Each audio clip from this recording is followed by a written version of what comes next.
சொந்தக்காரர்கள் அவர்கள்தான் நம்மை அதிகமாக காயப்படுத்த முடியும். ஏன் தெரியுமா? அவர்கள் நம்மை முழுவதும் அறிவார்கள். அதனால்தான் சாணக்கியர் சொல்கிறார், 1. சொந்தக்காரரிடம் உன் கஷ்டத்தை முழுவதும் சொல்லாதே. ஆறுதல் கொடுப்பார்கள், ஆனால் மனதில் கணக்கு வைப்பார்கள். 2.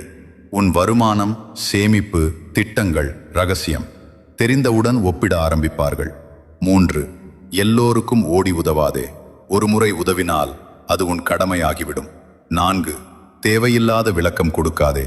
அதிக விளக்கம் கொடுப்பவன் பலவீனமாக தெரியும். 5. உன்னை அவமதிக்கும் சொந்தக்காரரிடம் வாதம் வேண்டாம்.